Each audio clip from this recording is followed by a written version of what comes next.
L'alchimie de la prise de conscience de Lorraine Sinclair. Chapitre 4.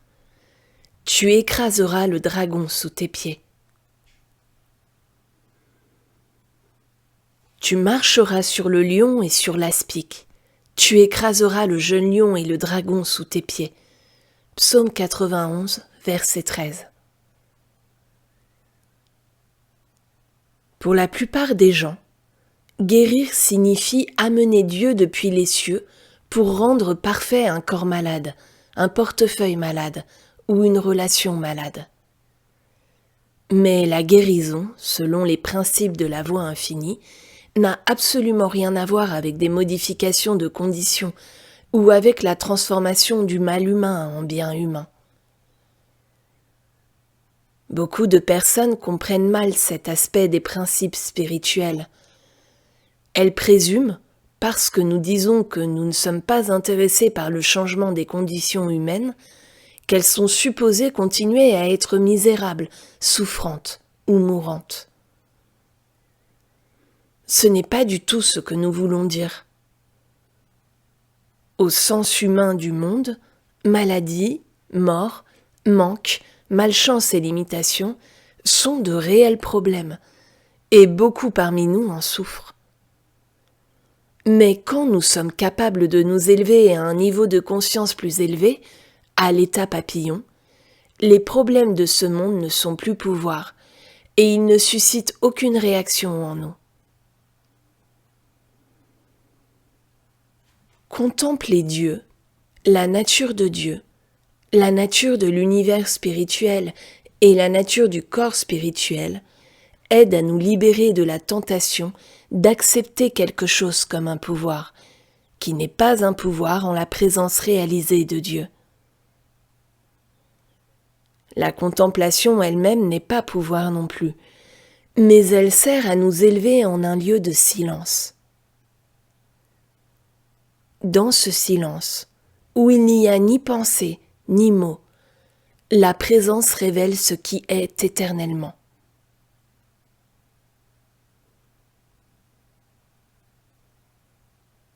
La déclaration que la guérison peut être amenée par un sourire est vraie. Il est également vrai que quand une personne atteint le stade de la résolution de problèmes par le calcul, elle n'a besoin d'aucune des étapes préliminaires des mathématiques qui l'ont amenée à ce point. Il en est de même avec cette idée de guérir avec un sourire. Malheureusement, beaucoup trop d'étudiants perdent leur voie parce qu'ils ne veulent pas accomplir les nécessaires étapes préliminaires.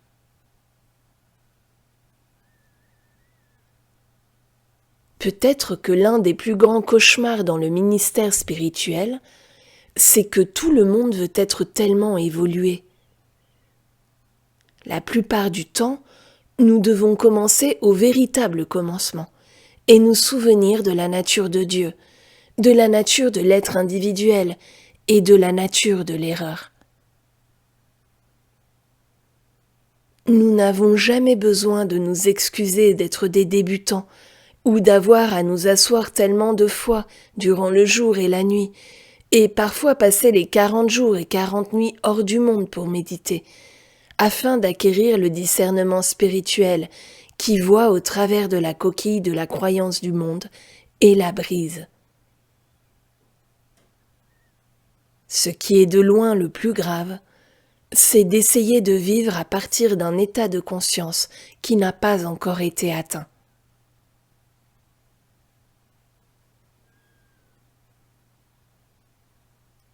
Le premier pas quand on s'occupe d'un problème, qu'il s'agisse d'une autre ou de celui de quelqu'un d'autre, c'est de laisser tomber le problème et la personne, aussi vite que nous lâcherions une poêle à frire bouillante pour ne pas être brûlés. Quelle que soit la forme prise par la méditation, elle ne doit jamais être une contemplation d'un problème ou d'une personne. Si nous ne sommes supposés penser ni à la personne ni au problème, comment recevra-t-elle de l'aide ? Que devrons-nous faire ? Ce que nous devons faire, c'est d'atteindre un état de paix par la réalisation de toute la vérité dont nous pouvons nous souvenir. Non pas la vérité au sujet du problème, car il n'existe pas de vérité au sujet du problème. Mais si nous avons laissé tomber l'individu et le problème, un contact a été établi avec la personne qui a demandé de l'aide. En venant à notre attention, et plus particulièrement si elle a demandé de l'aide, elle s'est instituée comme élément de notre conscience, qui est une conscience qui sait qu'il n'y a qu'une seule identité, un je. Ce je apparaissant de manière infinie est le je de la personne qui a besoin d'aide et qui est déjà parfaite, complète et entière.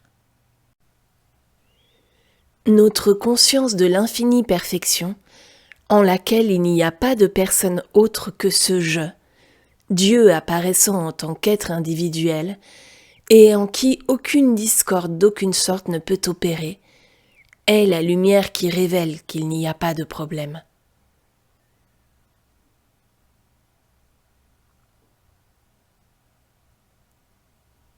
Quoiqu'il y ait beaucoup d'espèces différentes de méditation de guérison, et beaucoup de voies différentes pour aborder un problème, une manière consiste à contempler les différents aspects de l'unicité, comme on l'a signalé dans le précédent chapitre. Si la personne ou le problème commence à envahir notre conscience, nous revenons directement à Dieu. Dieu, la vie unique. Dieu, la vie individuelle, infinie, éternelle, sans fin. Plus nous travaillons avec un principe particulier, plus il nous est dévoilé et révélé à son sujet. Grâce à l'obstination dans la méditation, des vérités au sujet desquelles nous n'avons jamais rien lu ni entendu seront révélées. Un étudiant sur le sentier spirituel sait que sa fonction est d'élever une personne au-dessus de l'expérience humaine, pas seulement au-dessus du mauvais état humain, mais aussi au-dessus du bon état humain. En fait, le bon état humain est probablement la cause du plus grand des combats. N'est-il pas vrai que quand nous jouissons d'un bon état humain, nous sommes généralement satisfaits de nous reposer en lui? Pourtant, l'esprit au-dedans a une manière de nous aiguillonner, jusqu'à ce qu'il nous pousse au point où nous ne sommes pas satisfaits de nous reposer dans l'état humain, et où nous sommes forcés d'avancer, jusqu'à ce que nous nous trouvions chez nous en Dieu. Être chez soi en Dieu, ce n'est pas seulement être un meilleur être humain. Être chez soi en Dieu, c'est mourir au sens humain du bien et au sens humain du mal. Lors de mon premier voyage en Allemagne pour une classe de la Voie infinie, une jeune femme est venue me trouver. Elle se réprimandait et se condamnait à tort pour certaines omissions dans des relations anciennes. Quand elle a eu fini de parler, nous avons médité, et j'ai attendu que les mots corrects viennent. Tout à coup, ils ont jailli. Chaque fois que vous commencez à penser à ce problème particulier, dites-vous simplement « tombe morte ». Margaretha tombe morte. Cela signifiait non pas qu'elle devait cesser de vivre, mais qu'elle devait mourir à son sens humain du soi. 1 mois après cette expérience, Margaretha a fait un voyage surprise à Zurich, à la classe que j'y faisais. Elle est montée vers moi, radieuse et tout sourire, et dans le meilleur anglais, elle a dit « Tombe morte, Margaretha », en se montrant elle-même et en ajoutant que chaque fois que le sentiment de culpabilité lui venait, elle lui faisait face avec ces 3 mots. Elle avait commencé à mourir au soi humain, qui est le seul soi qui connaisse le combat. Le combat dont la plupart d'entre nous faisons l'expérience survient à cause du fait que le petit sens personnel de soi est déterminé à être dominant. Il veut être satisfait et dorloté. Si nous voulions nous en dépouiller et le lâcher, nos problèmes seraient grandement atténués.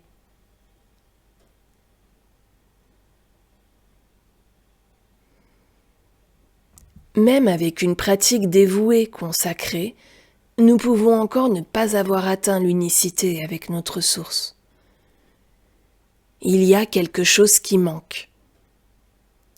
Ce qui manque, c'est que nous avons encore Dieu et un problème.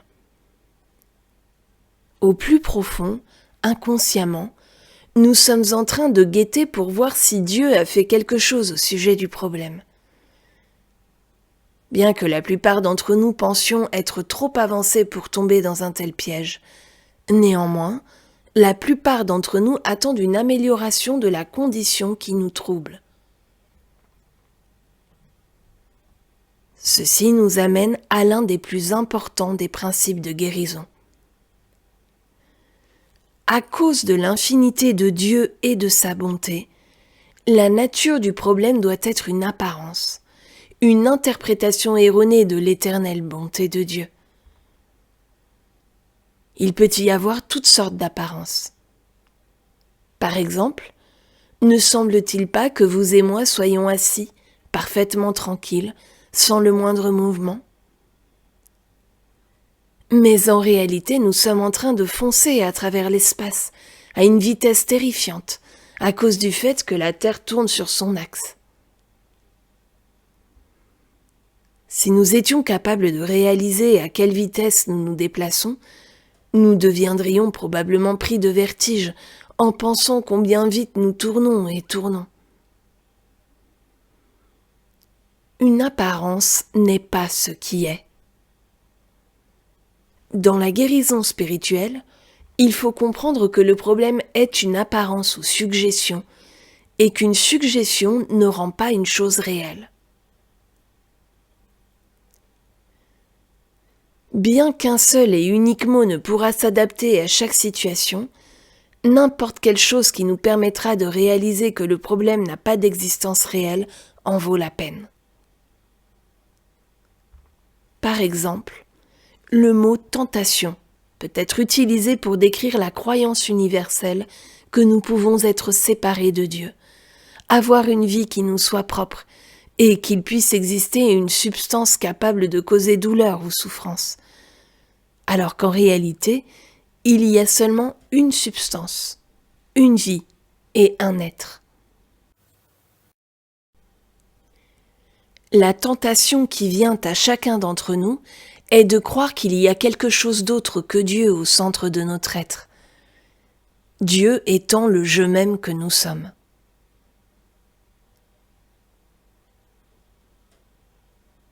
Jésus répondait aux suggestions qui venaient à lui par « Arrière de moi, Satan, éloigne-toi de moi, tentation. Je ne puis être amené à croire qu'il existe un pouvoir ou une vie autre que l'unique. » Si nous pouvions réagir à chaque tentation de la même manière et avoir réellement une conviction de sa véracité, dans chaque apparence, le problème serait moins aigu. Au contraire, ce qui s'est réellement passé ne serait pas arrivé. Ce qui se serait vraiment passé, c'est que de plus en plus de la divine perfection se serait révélée.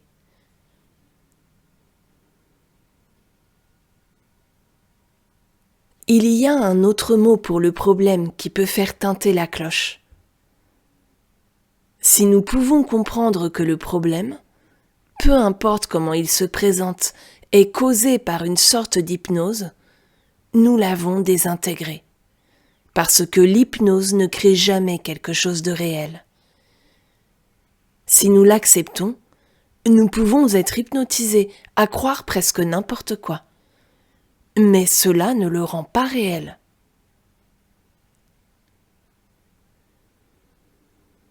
Supposez par exemple que je sois hypnotisé alors que je suis en train de prendre le thé avec des amis.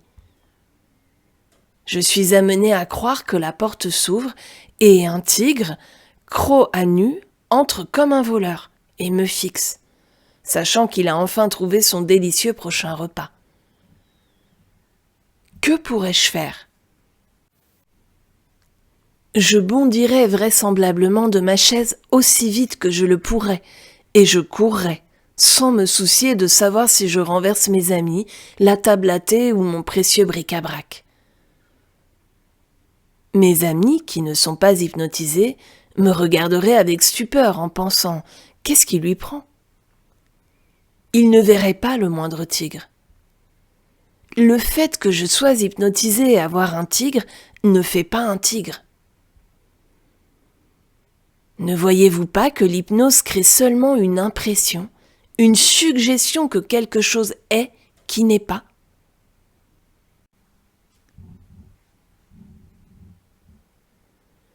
En tant qu'être humain, nous sommes tous hypnotisés dans une certaine mesure par la croyance en le bien et le mal, subissant d'une certaine manière l'hypnose des apparences du monde. Mais la substance de ce que nous voyons est hypnose, une image mentale, un concept mental qui a seulement la substance du mental.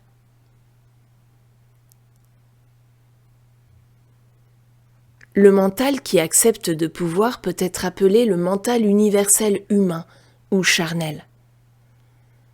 Un ami à moi, âgé de 7 ans, pour qui le mot charnel n'avait pas la moindre signification, appelait l'esprit charnel l'esprit caramel. Au lieu de nous laisser engluer par l'esprit caramel, qui n'est que la croyance en de pouvoir, désengluons-nous et laissons le mental prendre sa place correcte en tant que pur instrument pour l'esprit. L'esprit charnel est l'esprit qui est rempli de jugements, qui ont leur origine dans la croyance en de pouvoir. Un mental rempli de vérité est cependant une claire transparence pour l'univers spirituel, révélant le corps spirituel dans toute sa perfection et le monde dans son essence spirituelle. Ceci est un univers spirituel, mais nous le voyons à travers une vitre, de manière obscure. C'est-à-dire que nous le voyons à travers un mental qui, au cours des générations, a été éduqué à croire que certaines choses sont bonnes et que certaines choses sont mauvaises. L'esprit charnel juge et évalue constamment, non pas en termes de réalité, mais en termes de vue et d'image mentale. Il ne voit qu'un concept de l'univers spirituel parfait et du corps spirituel parfait, qui n'a besoin ni de guérison, ni d'amélioration. Quand on a demandé à Michel-Ange comment il pouvait avoir fait quelque chose d'aussi incroyablement magnifique que sa statue de David, on dit qu'il a répondu que la statue était déjà dans la pierre. Tout ce qu'il avait à faire, c'était d'enlever la pierre en trop. Et quand il en a eu enlevé suffisamment, il y a eu la statue.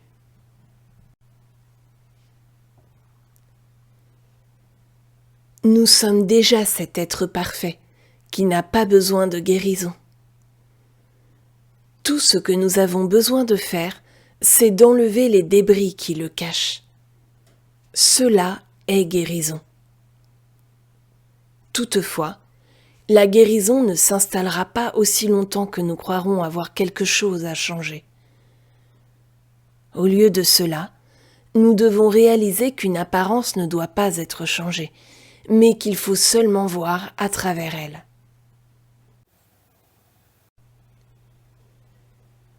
Notre problème consiste à évacuer les générations de croyances qui ont obscurci le mental et en ont fait une pauvre et peu fiable transparence. Comment y arriver ? En nourrissant le mental de vérité, de sagesse spirituelle et de littérature spirituelle, plutôt que de la littérature de Camelot, des journaux à sensation et de ces livres de poche, films et programmes télé qui font étalage de toutes les balivernes des croyances humaines. Quand nous commençons à nourrir le mental de vérité, les concepts sont rejetés un à un, permettant au mental de devenir suffisamment silencieux pour qu'une communication du dedans, la parole, puisse émerger et devenir la chair de notre expérience.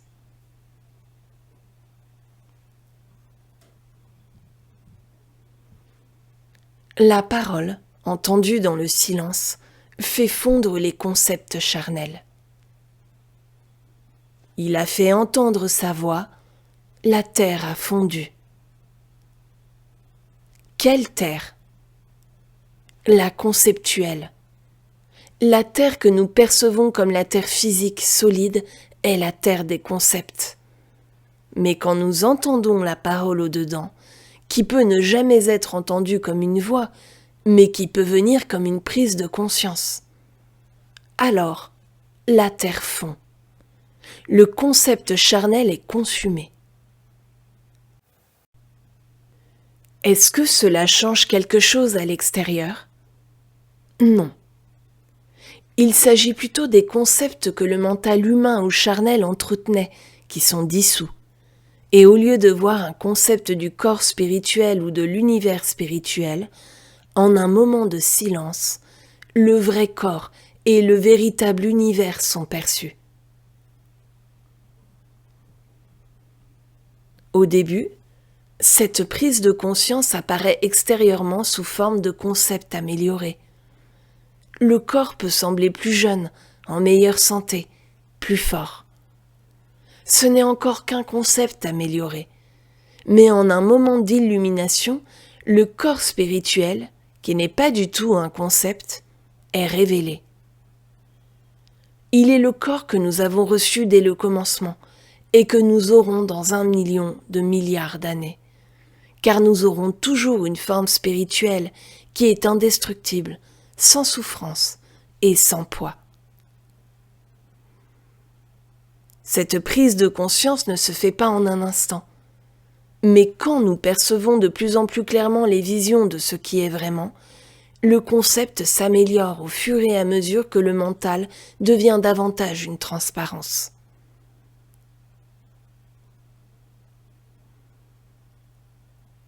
Le corps que nous voyons est formé par le mental. Il n'est pas de la chair ferme et du sang, mais du mental, qui se façonne lui-même en fonction de ses concepts. Là même où le sens physique du corps apparaît, il y a le corps spirituel unique. Le sens physique du corps est une image dans le mental. C'est pourquoi nous ne traitons jamais avec des conditions physiques. Ce qui apparaît comme une condition physique est le mental se façonnant lui-même, en tant qu'une image qui peut être effacée par la transformation du mental. Aussi longtemps que nous croirons que nous sommes confrontés à une quelconque maladie mortelle, il sera difficile d'atteindre un état de paix dans la méditation. Mais quand nous reconnaissons que ce que nous affrontons est une image mentale, parce que la matière est du mental formé, alors nous pouvons nous mettre à réaliser la nature de l'univers spirituel et la nature du corps spirituel, exactement ici et maintenant. De cette manière, nous sommes à même de cesser le combat et d'atteindre un état de paix. La seule finalité à la connaissance de la vérité, c'est que nous puissions devenir tellement convaincus de la réalité que notre mental devient un miroir réfléchissant la perfection de la conscience divine, qui est conscience individuelle et qui se façonne en tant que le corps.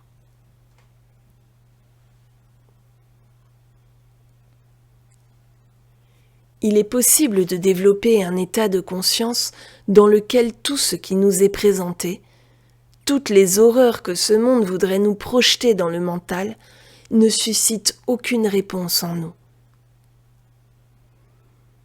Toutefois, la seule manière que cela se réalise, c'est de voir les problèmes pour ce qu'ils sont. Et que sont-ils?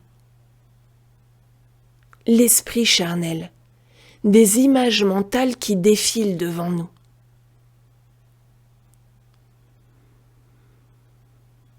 Il n'y a qu'un seul esprit charnel, et c'est pourquoi nous voyons tous la même image. L'unicité est un principe qui ne doit jamais être oublié. Il y a une seule conscience, et en réalité, il y a un seul mental, qui est l'instrument de cette conscience, et qui en constitue une facette. Dans la croyance, toutefois, il y a deux pouvoirs, et cette croyance dans le bien et le mal constitue l'esprit charnel. Nous y sommes tous soumis, dans une certaine mesure, jusqu'à ce que nous nous éveillons. Ce qui est malheureux, c'est que beaucoup parmi nous se réveillent à un certain moment, mais pour ensuite retomber endormis, jusqu'à ce qu'une souffrance ou quelque autre problème ne nous harcèle et nous force à creuser au plus profond de nous-mêmes pour nous réveiller.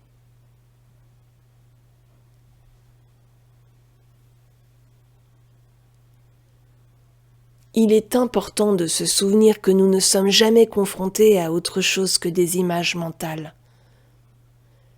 Le mental se façonne en tant qu'image qui ressemble à de la matière dure, solide. Mais les images que nous voyons ne changent jamais la réalité qui est là. Quand j'étais à Lausanne, ma chambre d'hôtel donnait sur le lac Léman. De l'autre côté du lac se trouvaient des montagnes incroyablement belles que j'étais pressée de voir chaque jour. Mais un matin, quand je me suis éveillée, les montagnes avaient disparu et à leur place, il y avait de lourds nuages sombres. Les nuages avaient-ils fait quelque chose aux montagnes? Est-ce qu'ils avaient enlevé les montagnes ou bien les avaient-ils changées? Jamais de la vie. De la même manière, le fait que notre mental fonce dans tous les sens en créant toutes sortes d'images ne change jamais l'éternelle réalité. Il ne change jamais notre corps, il ne le rend jamais malade. Il ne change jamais l'abondance infinie qui est à nous. Non. Nuages, mirages, hypnose, où l'esprit charnel avec ses croyances du bien et du mal ne change jamais la moindre parcelle de réalité, bien que pour nous, le mirage, les nuages ou l'hypnose peuvent sembler très réels. Et ils sont réels, aussi longtemps que nous sommes au niveau du mental et de la matière.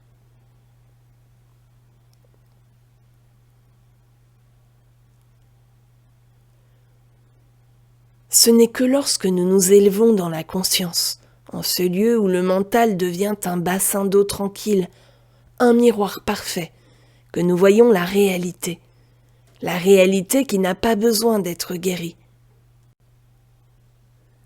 Ce que nous voyons dans notre état de non-illuminé, c'est la perception fausse de la réalité divine, qu'on l'appelle l'esprit charnel, l'apparence, la suggestion, la tentation, ou bien l'hypnose. Il y a une énorme différence entre croire qu'une chose est vraie et le fait qu'elle soit réellement vraie. L'hypnose ne crée jamais rien, ni aucune condition. Alors, quand nous sommes confrontés à un problème, il est important de reconnaître rapidement que la seule substance qu'est le problème, c'est l'apparence ou hypnose. À cause de l'hypnose universelle, nous acceptons la croyance de la maladie. Mais ne nous laissons jamais prendre à croire que l'hypnose a créé la maladie. Elle ne l'a pas fait. Une fois de plus, l'hypnose ne crée jamais rien. Elle crée uniquement la croyance dans les choses.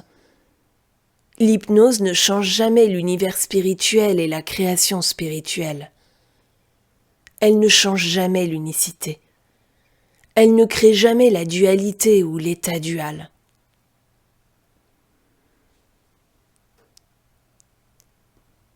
Finalement, nous atteignons le niveau où nous ne voudrions jamais penser avoir affaire avec une condition du corps ou avec une personne.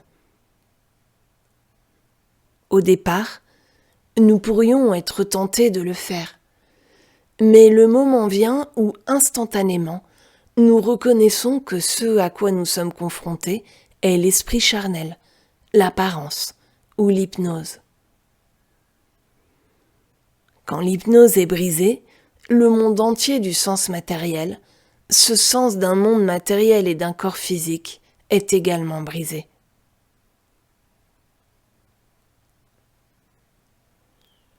Il y a un certain temps, un étudiant m'a envoyé un délicieux petit poème.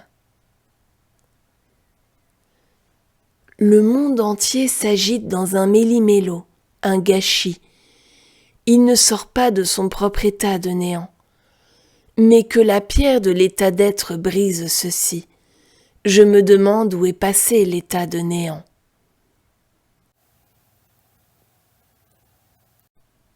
Oui, ce monde entier est un méli-mélo, un gâchis, un grand gâchis, le mesmérisme qui est une forme d'hypnose. Et où est passé l'état de néant quand l'état d'être est atteint? Il n'a jamais existé. Le travail de guérison sera plus efficace quand nous commencerons à travailler avec le principe que, quoi que nous voyions, bien ou mal, est hypnose et sans pouvoir. Bien des fois, il peut y avoir la tentation de fouiller dans l'image humaine pour découvrir ce qu'est la prétention et ce qui l'a causée. Ce n'est pas la voie. Afin de rencontrer le problème, il doit y avoir la reconnaissance immédiate de la condition, non pas en tant qu'un cancer, non pas en tant que manque, non pas en tant que pneumonie, mais en tant qu'hypnose. Nous n'avons pas affaire à une condition. Nous avons affaire à l'hypnose. L'hypnose est la substance du problème. Sachant cela, nous pouvons nous reposer dans la réalisation que l'hypnose ne crée jamais rien.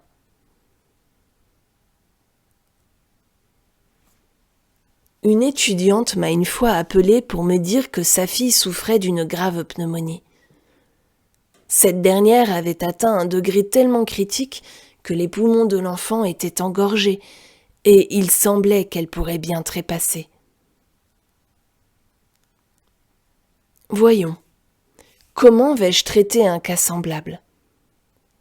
Je ne connais rien concernant la pneumonie et je ne connais rien concernant les poumons et je ne sais pas comment guérir quoi que ce soit.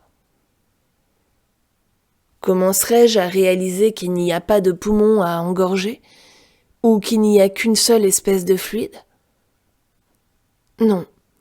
La première chose qui m'est venue, c'est qu'il s'agissait d'une menace à la vie de Dieu, apparaissant en tant qu'être individuel. Quelque chose qui est une menace pour la vie de Dieu ne pourrait être qu'hypnose, parce qu'il n'y a rien qui puisse atteindre la vie de Dieu. Ceci est une image qui doit être présentée non pas à la mère de l'enfant, mais à moi. Une image d'hypnose pure et simple. L'hypnose est la seule substance de l'apparence, et il n'y a rien à faire au sujet de l'hypnose, excepté de voir à travers elle, et de la reconnaître en tant qu'hypnose. Tout ce que je savais, c'est que ceci était une tentation pour moi d'accepter l'hypnose.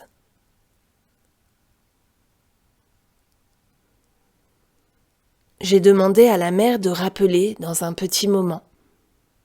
Au bout de 2 ou 3 heures environ, elle m'a appelé et m'a raconté qu'immédiatement après m'avoir parlé, l'état de l'enfant avait empiré. Alors elle a continué. Mon enfant toussait et toussait et toussait à s'en déchirer pratiquement en lambeaux. À chaque toux, je pensais que c'était sa dernière. Finalement, elle a expectoré une agrafe en métal, et presque immédiatement, elle a été très bien. Ce n'était pas du tout une pneumonie, même pas du point de vue humain. Admettons que je me sois mise à méditer pour guérir une pneumonie. Cela n'aurait-il pas été infructueux et stupide ? Quel bien cela aurait-il fait, puisqu'il ne s'agissait pas d'une pneumonie ? Toutes les prières et toute la méditation du monde pour guérir une pneumonie n'auraient été d'aucune utilité. Quand la situation a été reconnue comme hypnose, l'hypnose a été brisée et le problème entier s'est dissous. Cette expérience me prouvait une fois pour toutes que nous ne devons jamais traiter une condition. Si nous le faisons, nous sommes bloqués dans l'hypnose. Ce n'est pas une condition que nous affrontons. Ce à quoi nous sommes confrontés, c'est à l'hypnose universelle. Notre travail est de réaliser que, puisque Dieu, l'être infini, apparaît en tant qu'être individuel, il n'y a personne à être hypnotisé, y compris moi. Donc je ne puis être hypnotisé non plus. Je suis la seule et unique avec qui j'ai affaire, parce que je suis l'unique à qui cette image a été présentée. Je dois réaliser qu'il n'y a pas de mental qui puisse être hypnotisé, pas de mental qui puisse croire en de pouvoir. Le seul mental qui existe est le pur instrument de Dieu.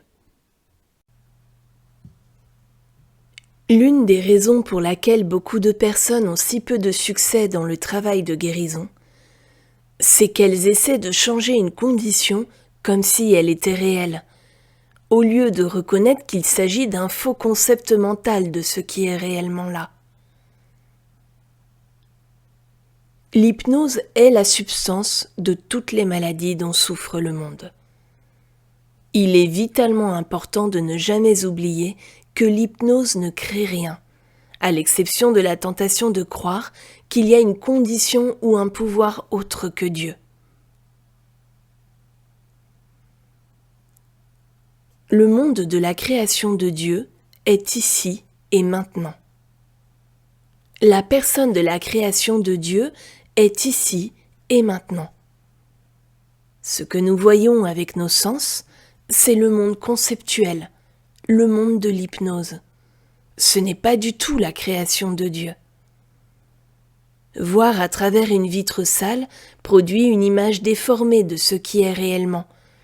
Mais quand la vitre est une transparence claire, la divine harmonie, qui déjà est et a toujours été, brille au travers. Pour atteindre la conscience de ce principe, il est nécessaire de pratiquer la vision au travers de chaque apparence, en se rappelant toujours qu'il n'y a pas de personne à changer, ni aucune condition à changer. Nous devons être ceux qui ne sont pas hypnotisés. Une personne non hypnotisée qui s'en tient fermement au principe que Dieu est tout et qu'il n'y a rien d'autre peut déshypnotiser un groupe entier de personnes.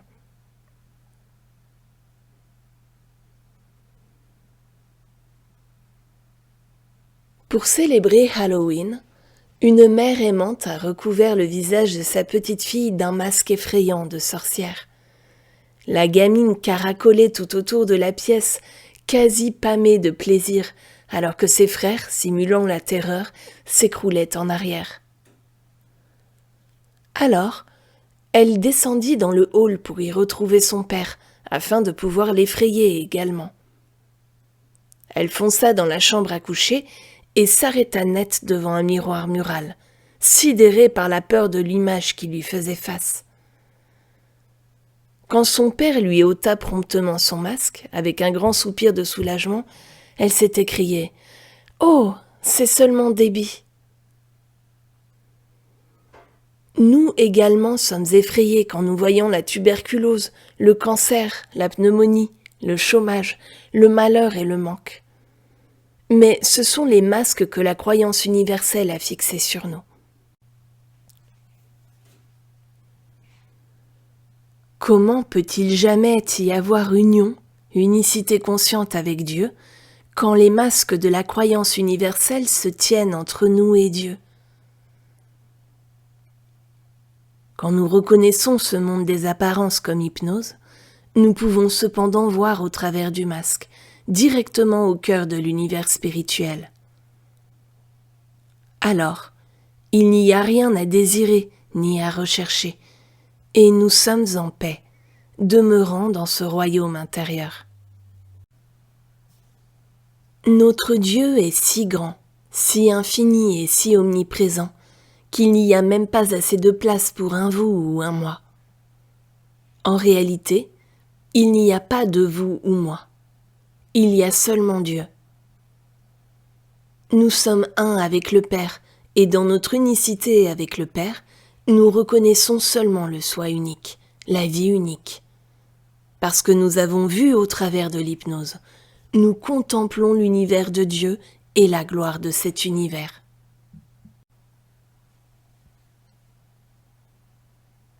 Quelque chose qui peut être connu avec les sens physiques est une forme d'hypnose.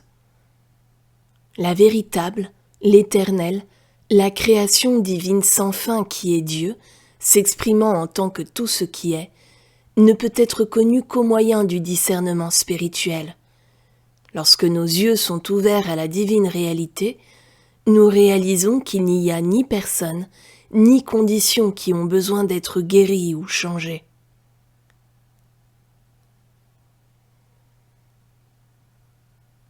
Chaque condition mauvaise est une tentation d'accepter un quelconque pouvoir distinct du pouvoir de Dieu.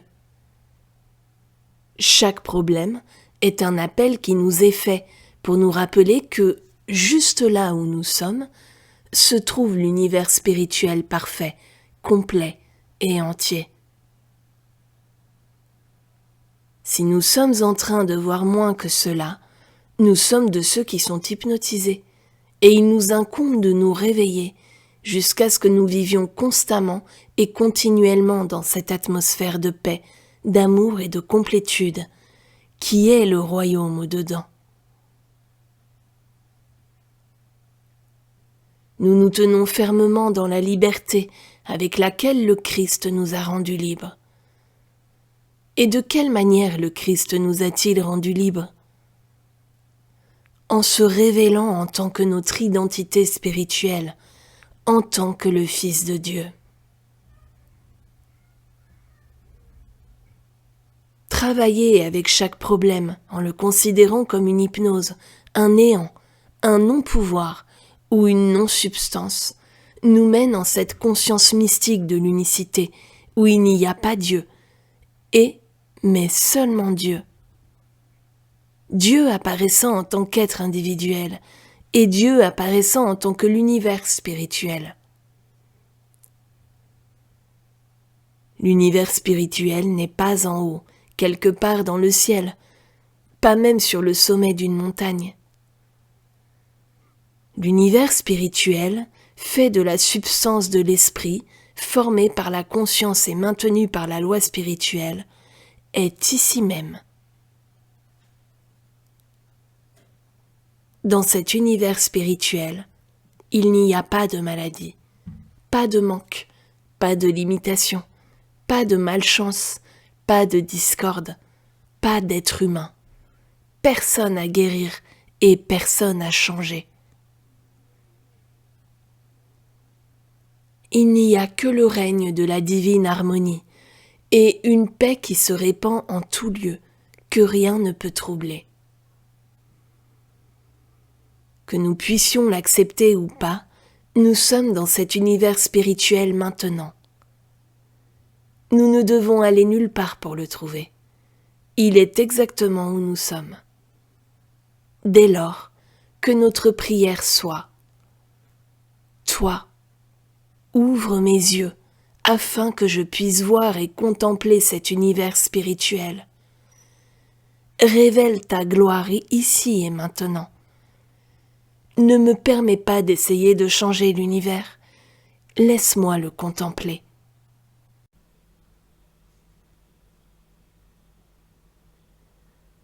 Nul ne peut vraiment expliquer comment la guérison s'opère. Mais ceux parmi nous qui avons compris ces principes et qui avons travaillé avec eux jusqu'à ce que nous puissions devenir suffisamment silencieux, avons fait la preuve des miracles de la guérison, de la régénération et de la réforme. À l'exception des rares personnes qui viennent en ce monde avec une conscience de guérison comme don de la grâce, il faut de la pratique pour l'atteindre. Il faut du travail. Cela ne vient pas en le souhaitant, et cela ne vient pas non plus en lisant simplement ou en répétant des mots. Les mots que nous utilisons n'ont qu'un seul objectif, nous élever en ce lieu où nous savons qu'il n'y a rien en dehors de mon royaume. Dans ce royaume, il n'y a pas de conscience de maladie, de manque et de malchance, et nous ne cherchons pas à voir ce qui leur est advenu. Ils ont cessé d'avoir la moindre réalité ou existence pour nous, dès que nous avons atteint la conscience de l'unicité.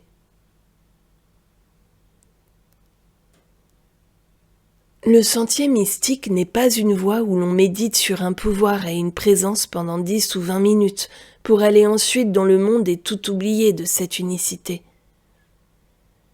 C'est la voie de la reconnaissance constante de la présence de Dieu, où que nous soyons. Cela demande une attention de chaque instant. Grâce à la pratique constante, ces principes finissent par devenir à ce point partie intégrante de notre conscience que nous ne pouvons jamais être convaincus de l'existence de quelque pouvoir autre que le pouvoir unique. C'est la même chose que de devenir compétent en n'importe quel art. Si un pianiste fait des gammes, par exemple, un jour il fera de la musique et il n'aura plus à penser aux gammes et aux notes. Il ne sera pas consciemment conscient d'elle. Pourtant, la musique s'écoulera.